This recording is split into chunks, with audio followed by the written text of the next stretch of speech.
अस्सलाम वालेकुम, कैसे हैं आप सब? आई होप आप सब ठीक-ठाक, खुश-बाश और मज़े में होंगे।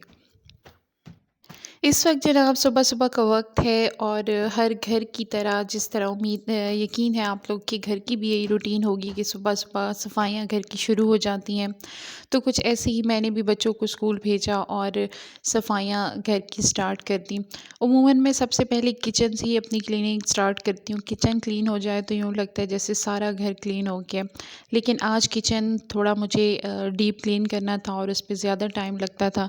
तो मैंने सोचा कि मैं सबसे पहले बाकी घर क्लीन करके और एंड में किचन में आ जाऊँ। तो मैंने बाकी सारे घर की सफाइयाँ करके और उसके बाद किचन में मैं आ गई। और ये किचन में कुछ चीज़ें मैं कल लेके आई थी किचन की, और मैंने सोचा वो सबसे पहले आप लोग के साथ शेयर कर लूँ। एक चॉपिंग बोर्ड लेके आई और ये कुछ छोटी-मोटी चीज़ें जो रमज़ान अल मुबारक में यूज़ होने वाली हैं, वो मैं लेके आ गई कि किचन में कुछ ना कुछ नया लाज़मी रमज़ान में होना चाहिए। जब इतनी कुकिंग होती है और इतनी क्लीनिंग, तो फिर कोई नई चीज़ भी हो तो बहुत अच्छा लगता है। थोड़ा सेटिंग चेंज होती रहे साथ-साथ तो काम में भी दिल लगा रहता है। तो ये कुछ चीज़ें हैं जो मैं किचन की सेटिंग वग़ैरह करने के लिए लेके आई हूँ, और साथ में ये समोसा और से रोल की पट्टियाँ भी ले आई थी कि समोसे वग़ैरह भी बनाने हैं। किचन की क्लीनिंग मैं डेली एक कैबिनेट साफ़ कर रही थी, क्योंकि सारी जब इकट्ठी करो एक दिन में तो बहुत खलारा मच जाता है और बहुत टाइम भी वेस्ट होता है। तो मेरी कोशिश थी कि डेली 1 या 2 कैबिनेट जो हैं वो साफ़ कर लूँ।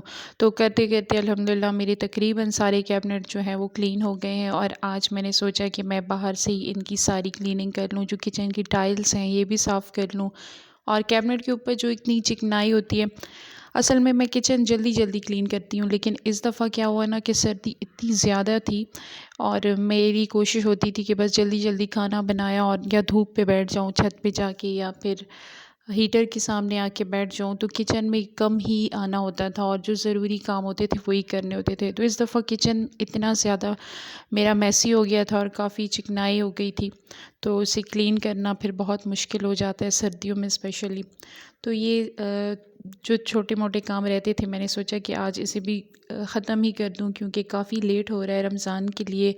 रमज़ान माशाल्लाह से करीब आता जा रहा है और हम सब की यकीनन मेरी भी बहुत एक्साइटमेंट है और आप भी सारे एक्साइटेड होंगे रमज़ान के लिए कि माशाल्लाह बाबरकत महीना है। और फिर इस महीने में ये है ना कि रमज़ान रोज़े की वजह से भी काफ़ी इंसान को वीकनेस हो जाती है और वो हिम्मत नहीं रहती क्लीनिंग की।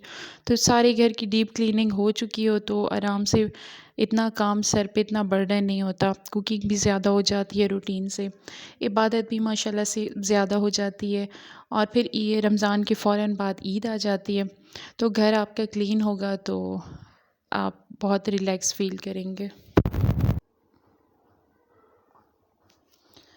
तो जनाब मैंने अपने सारे किचन के कैबिनेट से 1-2 रहते थे, इसको भी मैंने आज ही क्लीन कर दिया। और सारी स्पून्स वगैरह तो मैंने पहले ही वॉश कर ली थी, जो मैंने आप लोगों के साथ शेयर की थी इसकी वीडियो भी।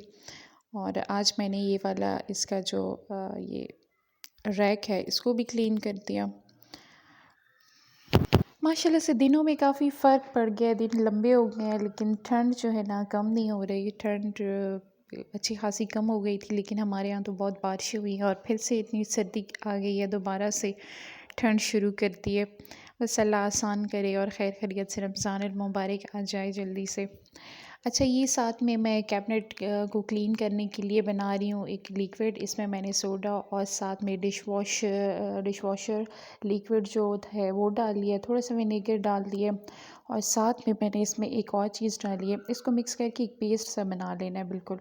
और ये मैंने डाला एक लिक्विड एयर फ्रेशनर है, उससे बहुत अच्छी एक सूंधी सी खुशबू जो है ना पूरे किचन से आ रही थी। तो ये मैंने थोड़ा सा इसमें कुछ ड्रॉप्स डाल दिए, तो इसको एक मैंने पेस्ट बना दिया। और ये देखें इस स्पंज की मदद से मैंने इसकी एक साइड पे थोड़ा स्क्रैपर सा लगा हुआ होता है ना, तो इससे सारी चिकनाई बहुत अच्छे से क्लीन हो जाती है। तो इसकी मदद से मैंने जितने भी कैबिनेट थे इन सबको अच्छे से क्लीन करके, और इसके बाद मैंने एक और ड्राई क्लॉथ लेके और उससे इनको क्लीन कर लिया। तो माशाल्लाह इतनी ज़बरदस्त इनकी क्लीनिंग हो गई थी, सारी चिकनाई हट गई थी। और स्पेशली ये जो हैंडल है ना, इन पे बहुत ज़्यादा चिकनाई थी। तो वाइट कलर है, वैसे इतनी नज़र नहीं आती इस पे, लेकिन जब मैंने इसको क्लीन किया तो अच्छी खासी इसके ऊपर चिकनाई थी। और स्पेशली किचन हुड के ऊपर जो है इतनी चिकनाई थी कि ये मेरा जो स्क्रब है ये तो बस ख़त्म ही हो गया था। इसके बाद यूज़ कर रहा ही नहीं था, मुझे इसको फेंकना पड़ा।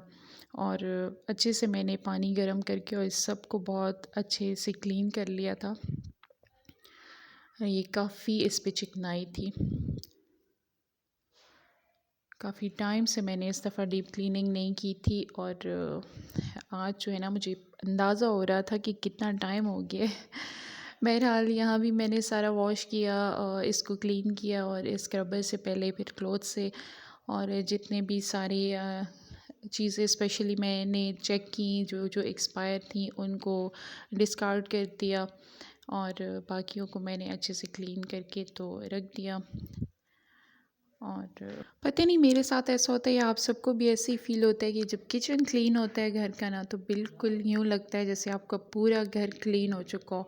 और किचन सारे घर की क्लीनिंग हो जाए और किचन रह जाए ना, तो मुझे बहुत अजीब लगता है और बहुत वो काम भारी हो जाता है फिर। इसलिए मेरी कोशिश होती है कि मैं सबसे पहले किचन को क्लीन करूँ, फिर उसके बाद जो है ना बाकी सारी क्लीनिंग घर की करूँ। अच्छा जनाब, सारे कैबिनेट मेरे क्लीन हो गए और अब बारी आती है शेल्फ़ की। और ये जो टाइल्स लगी हुई हैं इनकी, इन पे इतनी ज़्यादा चिकनाई नहीं थी क्योंकि ये तकरीबन डेली क्लीनिंग में क्लीन होती रहती हैं। और इसलिए मैंने इस पे ये जो अपना क्लीनर बनाया होता है विनेगर सोडा, और इसमें डिश वॉशर डाल के लेमन मैक्स का वो डाल के क्लीनर बनाया होता है डेली यूज़ के लिए। तो वो मैंने टाइल पे स्प्रे किया और उसके साथ जो है मैंने अच्छे से अपनी टाइल को वॉश किया।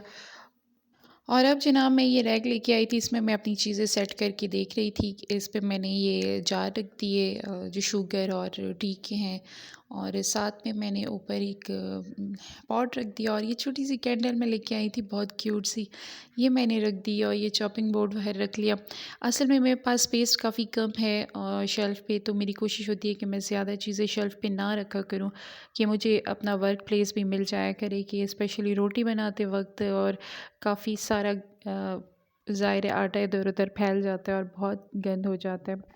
अच्छा, इस दफ़ा मेरा दिल कर रहा था कि मैं अपने किचन में कुछ येलो टच दूँ, और येलो मैट मैंने दराज़ से ऑर्डर किया हुआ था इसका कवर ओवन का, लेकिन वो अभी पहुँचा नहीं था।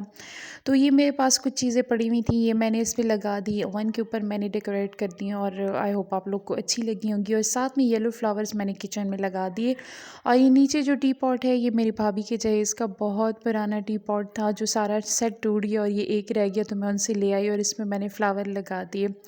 तो जनाब ये है मेरी किचन की फ़ाइनल लुक। आई होप आपको पसंद आई होगी। पसंद आए तो लाइक शेयर और सब्सक्राइब करना ना भूलें। अपनी दुआओं में याद रखें और अपना ढेर सारा ख्याल रखें। अल्लाह हाफ़िज़।